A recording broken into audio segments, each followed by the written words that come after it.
Same, exact same as this one. 2023 Pan America Special. Yellow.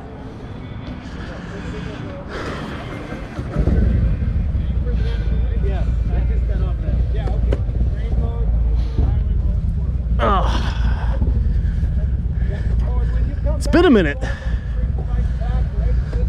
Exactly 2 years since I rode this last. Go to normal mode. First gear.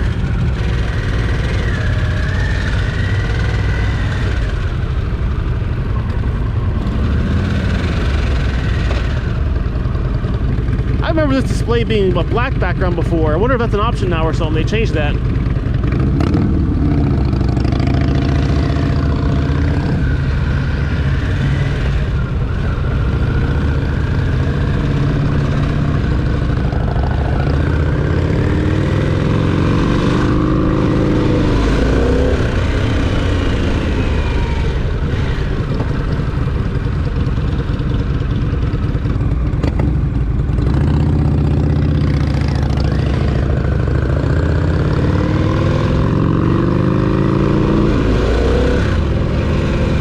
This is a 2023 Pan America Special. Now I actually rode the 2021 Pan America Special 2 years ago, the orange bike. This is the yellow version for this year. The special color is yellow. But last year my brother bought a 2022 Pan America Special. He has the blue one. Now when I rode this bike 2 years ago, I was extremely impressed with it. Like, I really honestly loved it to death. That same day I rode a Road Glide Ultra, a Road King I think, and then the Pan America Special here.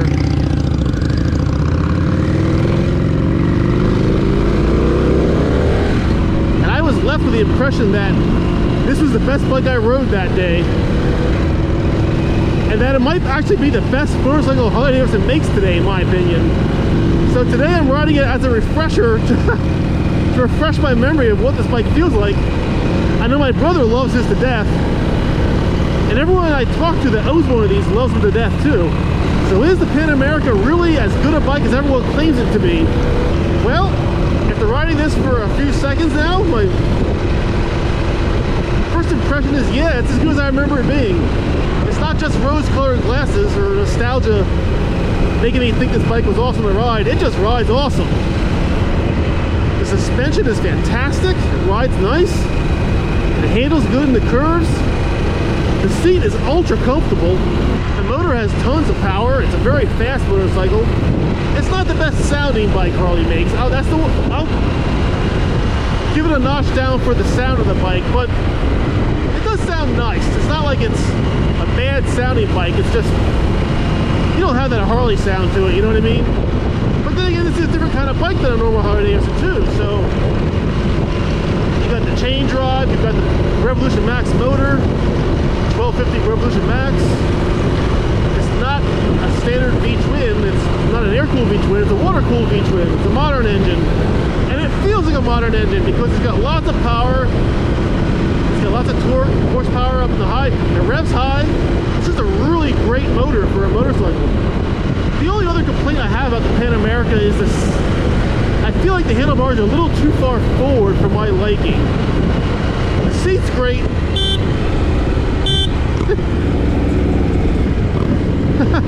I found the horn.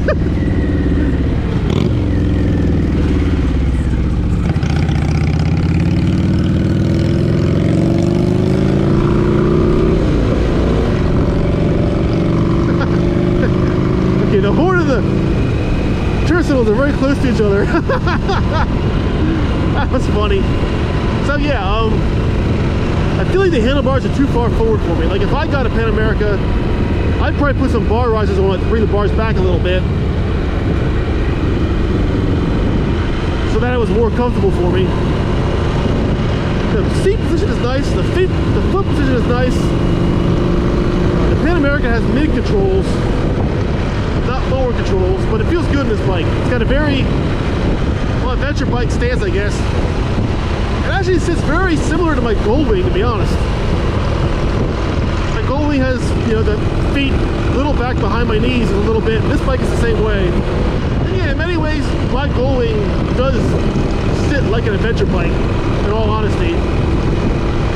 So sitting on this Pan America Special feels very similar to my Goldwing, except for the fact that the handlebars are too far forward. That's the only complaint I have about it. I would love for the handlebars to be back a little bit. But for adventure bike riding, this might make sense. Although standing up on it probably would be a little awkward maybe, I'm not sure. I'll have to try it out and get a little straightaway right here. I remember I tried standing up on it 2 years ago. Here, make this turn, I'll give it a shot.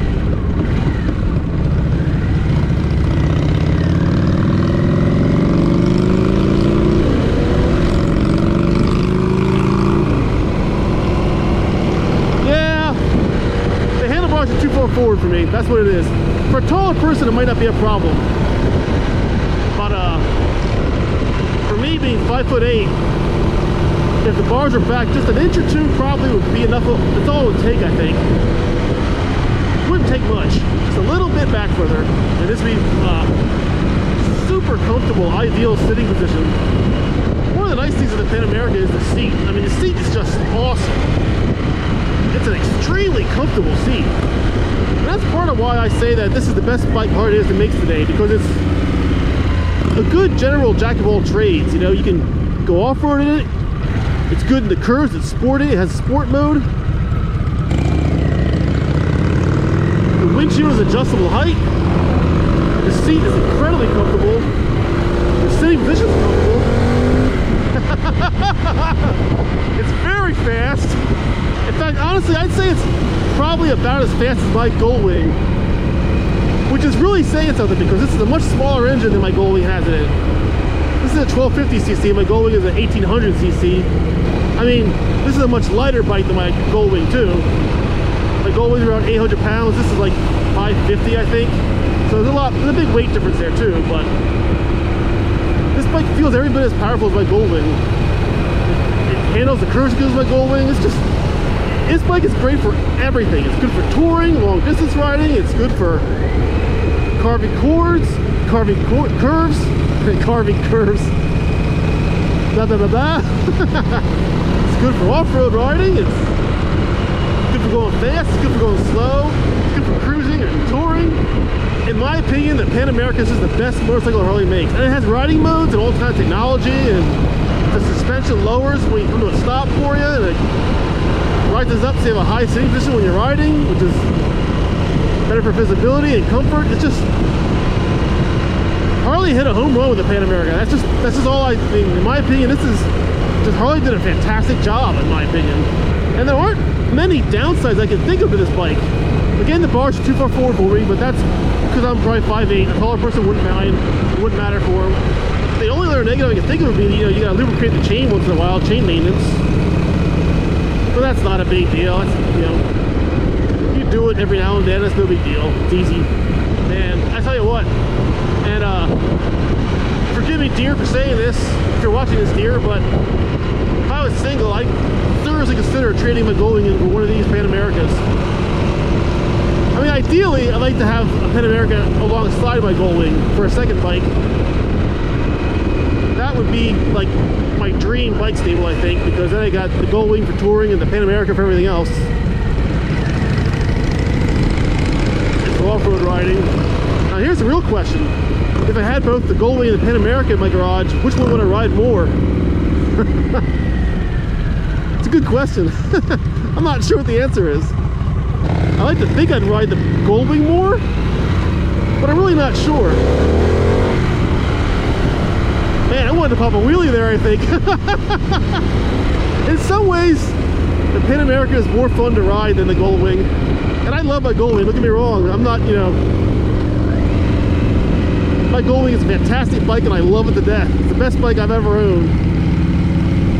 But in some ways, this Pan America is more fun to ride. And it'd be nice to be able to go down like dirt and gravel roads and not to worry about it, or not to avoid them. Yeah, if I was single, I'd probably buy a Pan America. I'd probably probably even trade in the Goldwing for a Pan America just to have. But the Pan America is not really great for two-up riding. The back seat's not so comfortable for a passenger, so because I have a girlfriend, I will keep the Goldwing.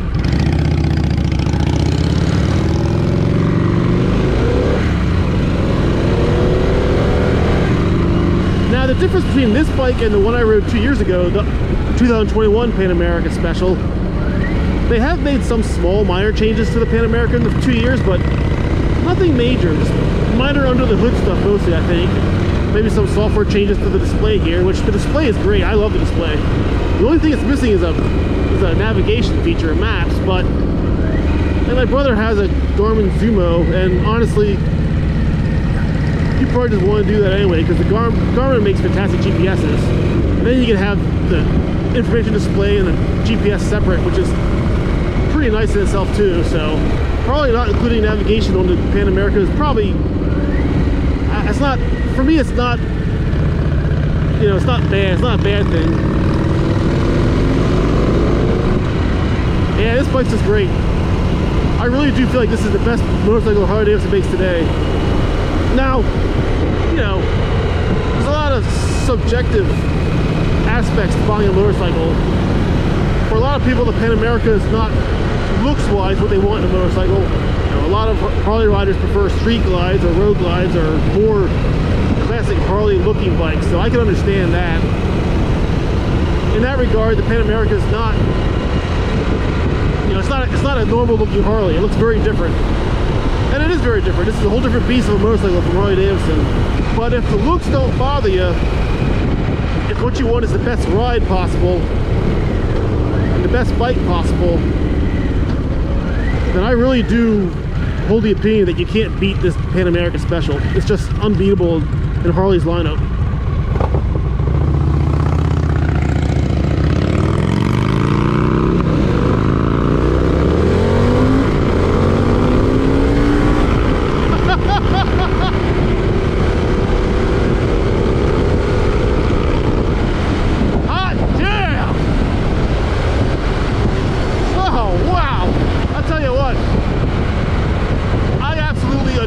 This Revolution Max platform that Harley Davidson's built. I know it doesn't sound like a normal Harley, and a lot of people don't like it's not a classic air-cooled V-twin. I get that, but the Revolution Max is just fantastic.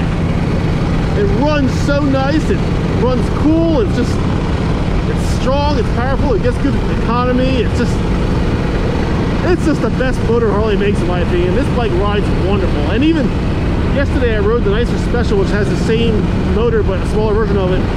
And I gotta tell you, for the new Sportster, I was extremely impressed with how the Rev Max feels in a Sportster bike. Yeah, no, I love the Pan America Special. I do feel it's the best bike Harley makes today, and if I was gonna buy a new Harley, this is probably the one I would get. This is probably it. Plus, I mean, it's not a bad price for what the bike is either. This is one of the more affordable, one of the more reasonably priced Harleys you can buy today. I mean, and in the day and age where most Harley Davidsons are overpriced and they're very expensive, Pan America Special for $22,000 or whatever it costs now, it's just a good value because you're getting so much with this bike. Yeah, no, Harley knocks it out of the park. It's hard to argue against Pan America. I know I saw a video a few months ago where Spite's Corner, where Spite said he feels Pan America is the best bike Harley makes today, and I have to agree with him. My brother says the same thing. He owns a Pan America. Every time I ride this bike, I'm left with the impression that, you know, holy crap, it's the best bike Harley makes. Today I took this out, wanting to see if my opinion was still valid, or if I changed my mind, or if I just had rose-colored glasses on from 2 years ago, but no. I do still feel this is the best bike Harley makes. Well, we're back at the dealership, so that's the end of this demo ride. I just wanted to give you a general impression of what it's like to ride a Pan America Special, because it's awesome. You get the chance to take one out.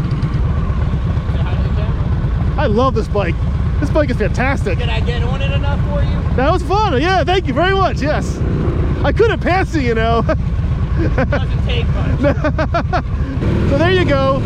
2023 Pan America Special. Let me know down in the comments if you have any questions or comments you want to make about it. Thanks for watching. Take care, ride safe, and see you next time. I'm gonna go park this form so it's ready for the next wave of demo riders. By the way, I'm here today at Appalachian Harley Davidson in Harrisburg, Pennsylvania. They're having their open house and demo days today, so my brother and a friend of mine, Cleet, the three of us are here taking out bikes for demo rides because it's fun to ride different Harleys once in a while and see what they like and stuff. They got a good lineup this year. They got about, I think about 20 bikes here or whatever you can take out for rides. All right, thanks for watching. Go around, all right, gotcha.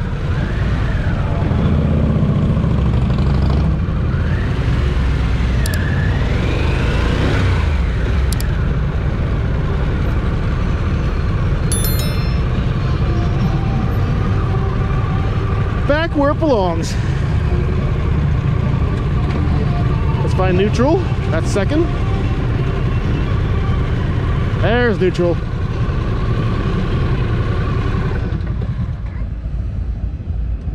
Alrighty. Oop.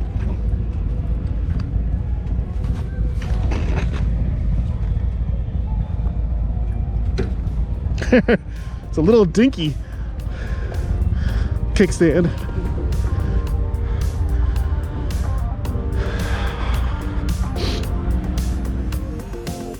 The only thing, I wish the handlebars were back a little more. It's a little too far forward for me. Yeah. But I can get some risers to fix that. That's no big deal. The problem with Harley bars is they always put the shortest ones they could possibly fit on there. Yeah. 15's on mine because the other one's an 8.5 and I was down there. I was feeling like Yeah. tearing up a big wheel if I needed. Like a big wheel. Yeah. 14's on mine, make them bigger. But yeah.